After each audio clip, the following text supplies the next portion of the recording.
One of the ageing population में आ जाता है, ठीक है। जैसे इंडिया है ना, तो इंडिया सबसे यंग कंट्रीज में है, आपको समझ रहे हैं, उसको दूर मत लेके जाओ, तो फिर वो कनेक्टिविटी नहीं आ पा रहा है, ठीक है। तो वो क्योंकि इंडिया क्या है, बहुत ही सबसे यंग कंट्रीज में है, ठीक है। और इंडिया के पास सबसे बड़ा स्ट्रेंथ क्या है, उनका पॉपुलेशन है ना, उनका जो मैन पावर है वो सबसे ज्यादा स्ट्रेंथ है। और जापान का क्या है कि सबसे ओल्ड कंट्रीज में है आज के डेट में, क्योंकि उनका जो मेजॉरिटी पॉपुलेशन देखिएगा वो बूढ़े हो चुके हैं। तो कल के डेट में उस कंट्री को ठीक ठाक रखने के लिए, डेवलप्ड रखने के लिए, इस जीडीपी का ग्रोथ को मेंटेन रखने के लिए उसको कल के डेट में यंग पॉपुलेशन, डायनामिक पॉपुलेशन की जरूरत पड़ने वाली है, ठीक है। तो इसी कड़ी को आगे लेके जाते हुए हम अपना माइक जो है हिना मैम को देते हैं। यहाँ से मैम कंडक्ट करेंगी और बताएंगी कि क्यों ये कोर्स आपको जरूरी है, ठीक है। Thank you all. जापान से लोग जुड़े हुए हैं, देखिए पहला बार ऐसा हो रहा होगा कि डायरेक्ट हम लोग एक इंटरनेशनल टॉक कर रहे हैं यहाँ पे, और डायरेक्ट जापान से लोग भी यहाँ पे जुड़े हुए हैं, ठीक है ना। एक फोटोग्राफ आप लोग जरूर रखिए कि ये हर कॉलेज में नहीं है पॉसिबल, ठीक है।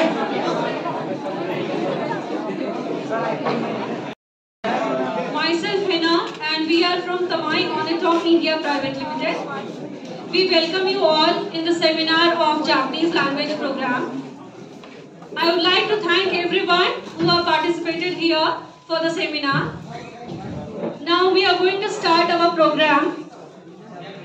I would like to request Ms. Haruka Takano from Japan to address the student. I would like to request everyone to have a huge round of applause for her.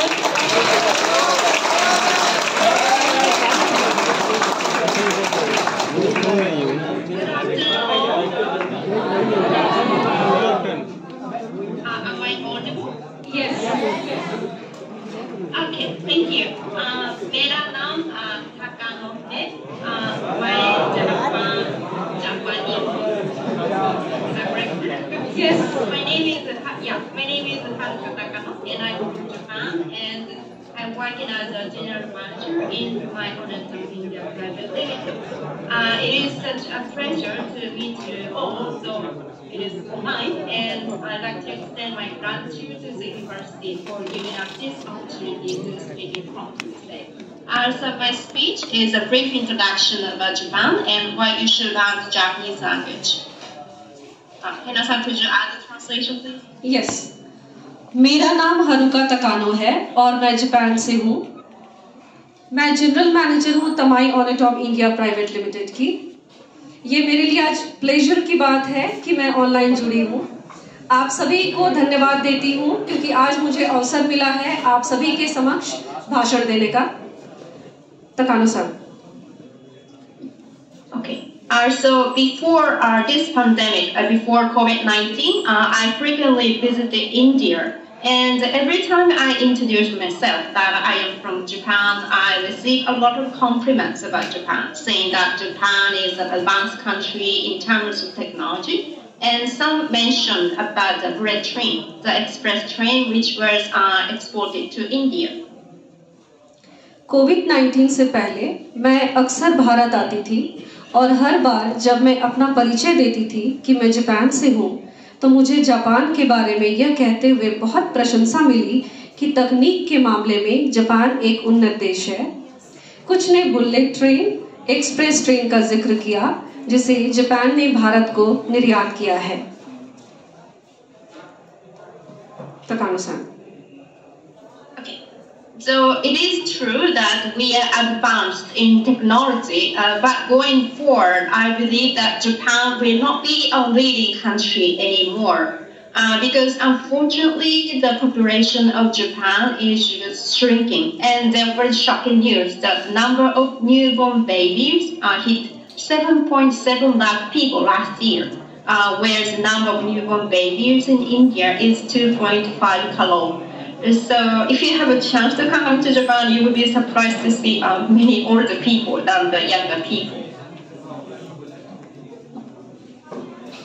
हालांकि ये सच है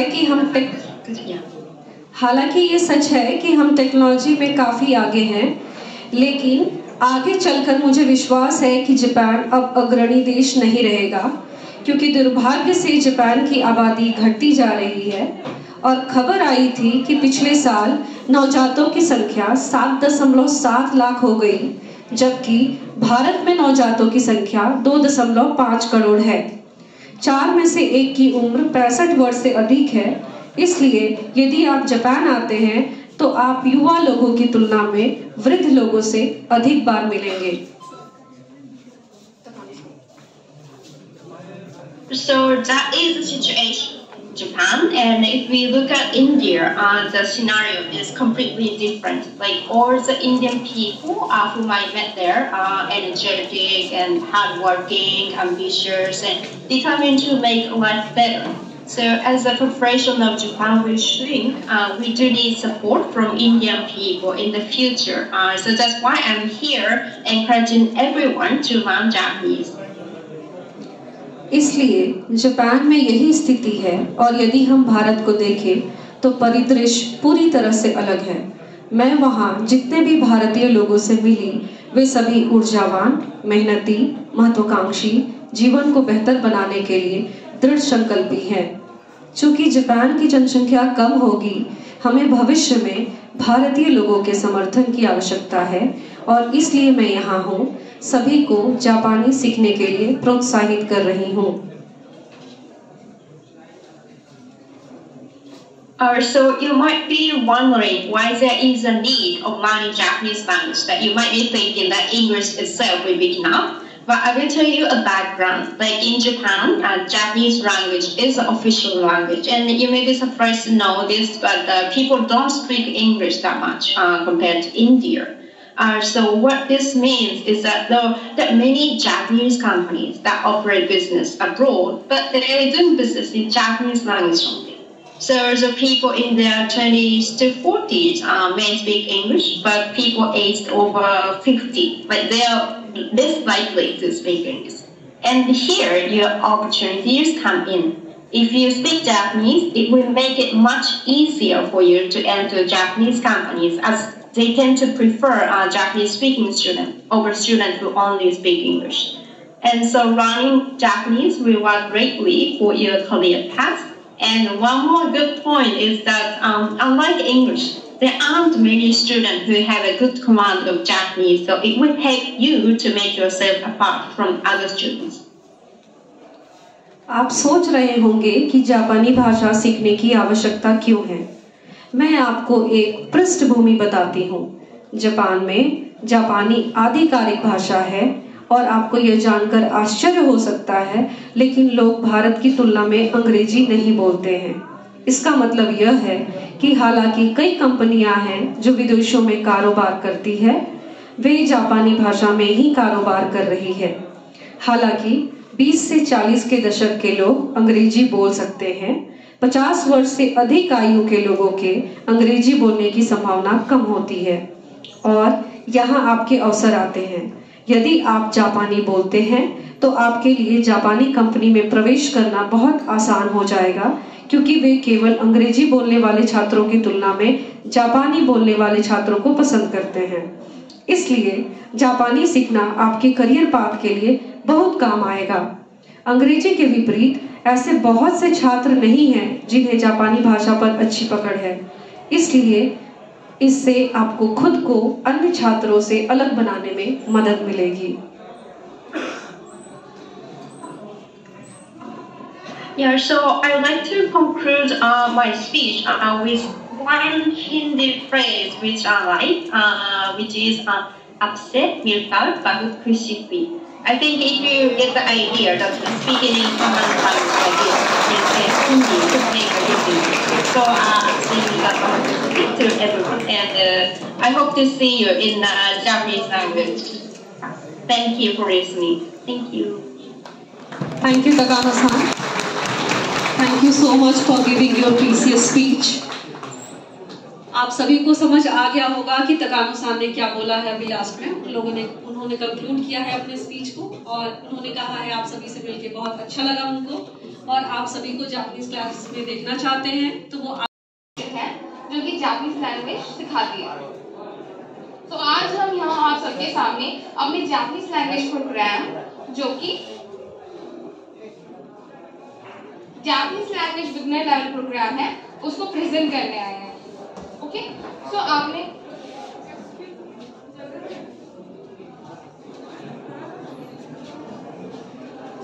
अभी तकानो-सान को सुना and I know that you are interested in knowing more about Japanese language, right?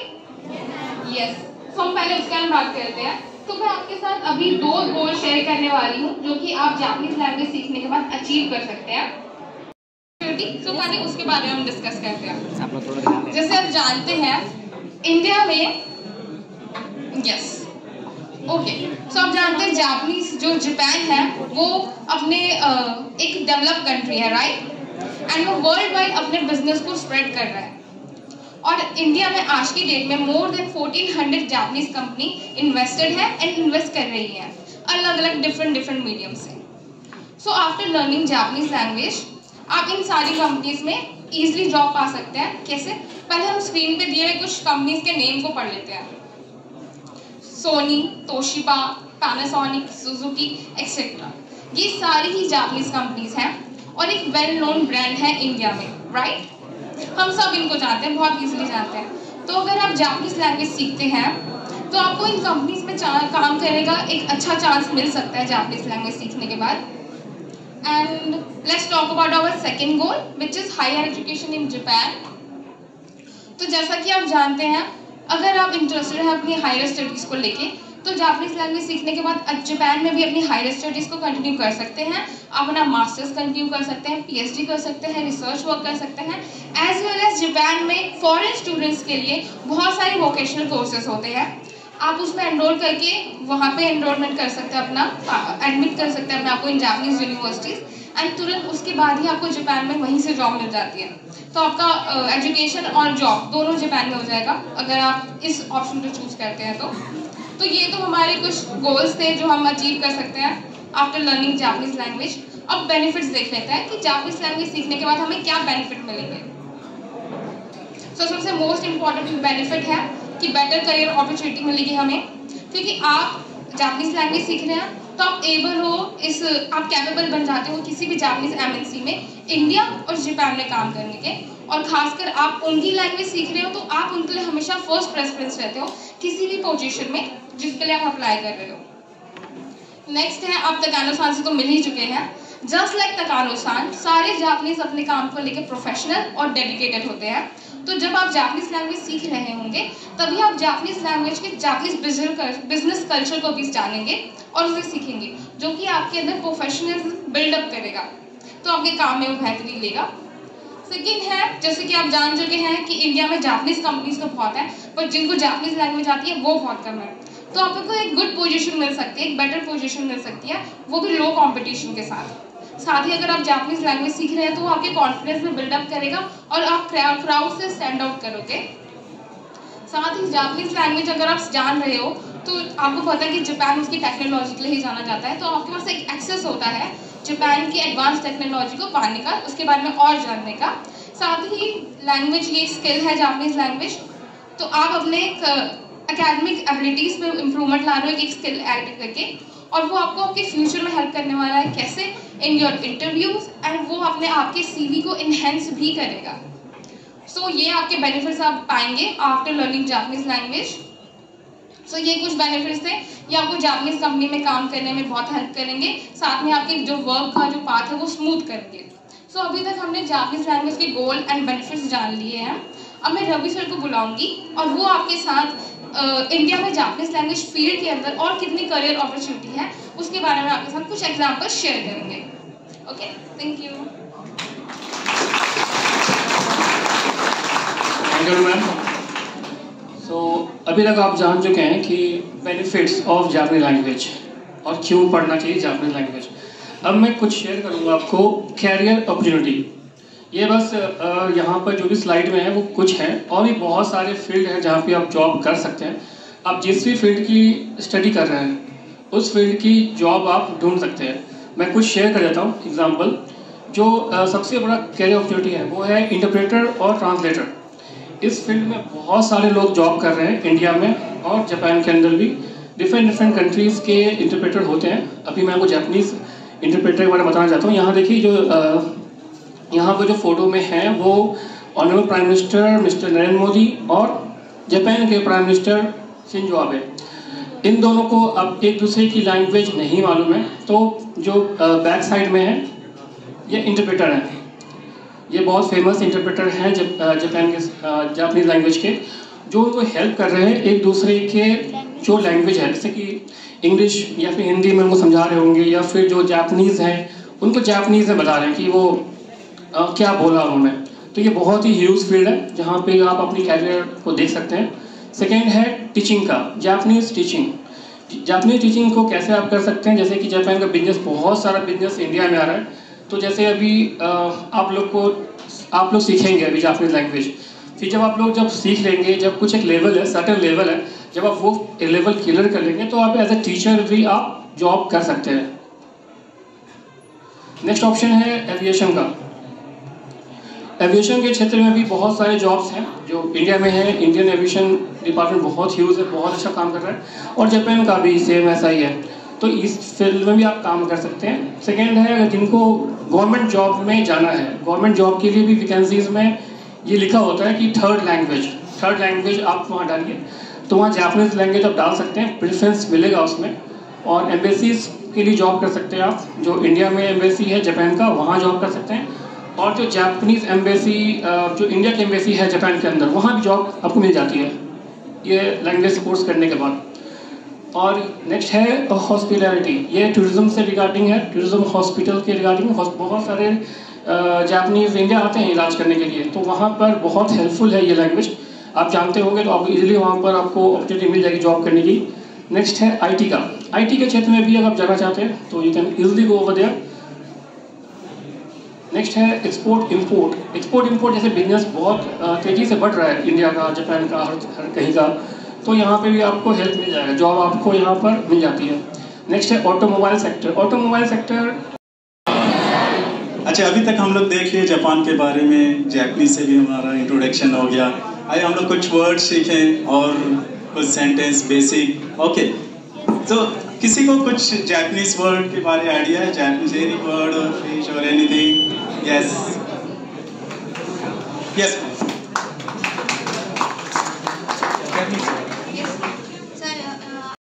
गोजाइमासु। Very good. Okay, good afternoon is good afternoon or hello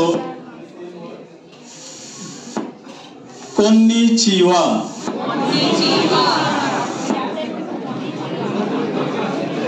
Once again, slowly listen. Konnichiwa. Konnichiwa. Hello or good afternoon. Like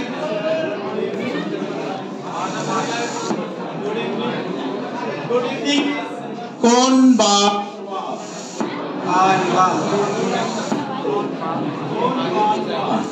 Konbanwa. I think I'm coming far, so connectivity is disconnecting. Okay, till now we have learned good morning. Good morning is Ohio. Very good. And next is good afternoon. Konnichiwa. Very nice. And good evening. Konbanwa. Yes. So can you remember? Can you repeat once again? Good morning. Ohio Bazaar. Yeah, very good. Good afternoon or hello. Konnichiwa. And good evening. Konbanwa. Okay, very nice. Can you guess any other word? You may be knowing Japanese word, and few words already came in our English dictionary also, and we treat it as English word, but actually that is Japanese word. Any guesses? Any guess? I hope, sure you know, but now it's not coming in mind, right? Okay. Yes, Honda is the name, company name. Like that already we have seen. Any other name also is fine. Yes? Raymond, yes. What is the meaning? Yes, sir.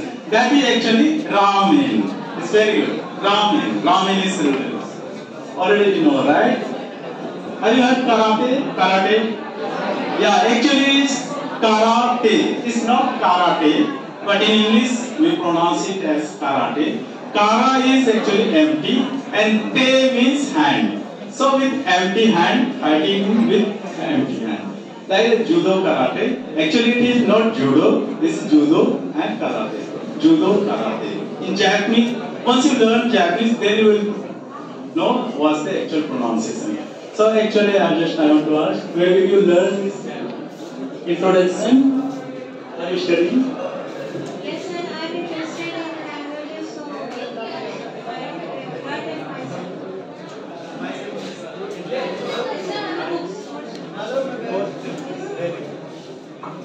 Okay, and one of the good things, so many people they think that Japanese and these things are very difficult because in that pictorial other things are there. But it's not very difficult. Of course, it's not easy also. But this sentence structure is जो sentence होता है वो हमारे Indian language, Indian में कोई भी language, Hindi, Sanskrit, except European language, तो same रहता है, ठीक है? जैसे मेरा नाम अर्पित है, मेरा नाम अर्पित है, ध्यान से सुनेगा, हाँ? और बट इंग्लिश में क्या होता? My name is Arpit, but Hindi में क्या? मेरा नाम अर्पित, जैसे subject, object, verb, subject, verb, object, English में अलग, तो मेरा नाम अर्पित है, वातासी नो नमाई वा अर्पित देश, कोई ट्राई कर सकते? आ गया समझ में? वातासी मेरा नाम इज सेम है, नामाय और नाम, मेरा नाम अर्पित है, can you try? Happy name Arpit Dev. नामाय वा, okay, Arpit is my name, तो अर्पित मेरा नाम है, okay, fine, okay, good, okay, anybody wants to try? कोई ट्राई करना चाहता है इस साइड से?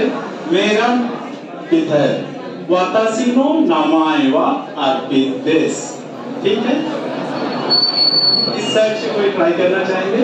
मेरा नाम अर्पित है, वातासी नो नामाय वा नाम देश, वातासी नो नामाय वा अर्पित देश. Thank you. Okay. Last word. धन्यवाद जापानीज में हम लोग बोलते हैं. आप ट्राई करना चाहें? आरिगातो गोजाइमासु. धन्यवाद, आप सभी को धन्यवाद. ओके, अब मैं इमाम की बात करता हूँ.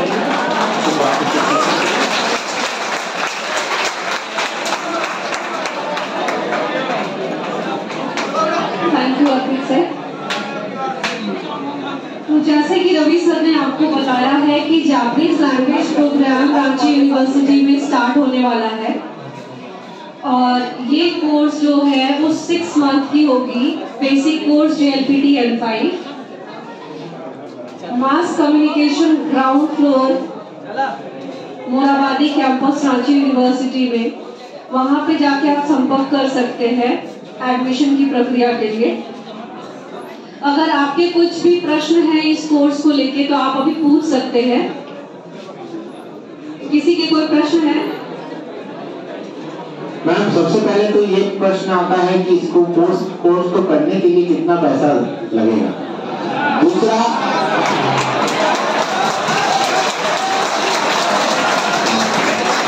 प्रश्न ये है कि हमारे यहाँ जो बच्चे बैठे हुए हैं ऑलरेडी पढ़ाई कर रहे हैं, तो यहाँ पे पढ़ते हुए वो लोग वहाँ पे कोर्स को कर सकते हैं कि नहीं कर सकते हैं? तो और अगर कर रहे हैं तो दोनों का एग्जाम क्लैश नहीं करेगा, है ना? बहुत अच्छा प्रश्न था सर जो आपने पूछा। सबसे पहले जो फीस स्ट्रक्चर सर बोल रहे हैं, फीस स्ट्रक्चर के लिए आपको जानकारी प्राप्त होगी रांची यूनिवर्सिटी के मास कम्युनिकेशन बिल्डिंग में, वहीं आपको संपर्क करना होगा। फीस स्ट्रक्चर के लिए वही बता पाएंगे रांची यूनिवर्सिटी में। नहीं सर, मुझे कोई आइडिया नहीं है। सिर्फ हम लोग यहाँ पे सेमिनार कंडक्ट करने के लिए आए हैं। एडमिशन प्रोसेस रांची यूनिवर्सिटी ही बताएगी। बिल्डिंग का नाम है mass communication building, ground floor. आप लोग श्यामा प्रसाद मुखर्जी यूनिवर्सिटी जानते होंगे? वो जहाँ पे उसके पीछे से एक रास्ता जाता है इंस्टीट्यूट ऑफ लीगल स्टडीज में, राइट? तो लीगल स्टडीज वाला जो कैंपस है ना, तो वहीं पे मास कम्युनिकेशन का बिल्डिंग भी है ना?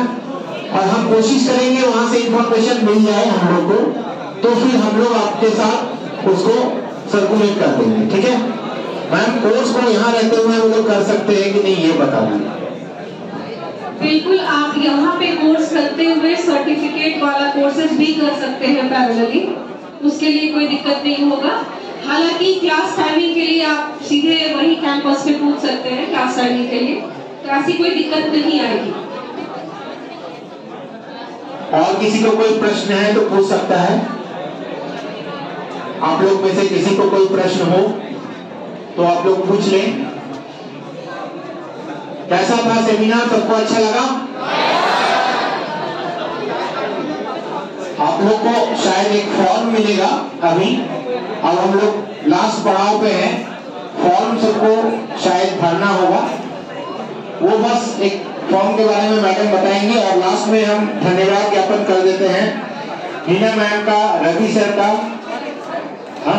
अर्पित सर का और अनु मैम का, कि ये लोग अपना टकानुसा मैम का, तो ये लोग अपना वैल्यूएबल टाइम निकाले, आपके पास आए, आपको जानकारी दे, इसलिए हम बहुत आभारी हैं।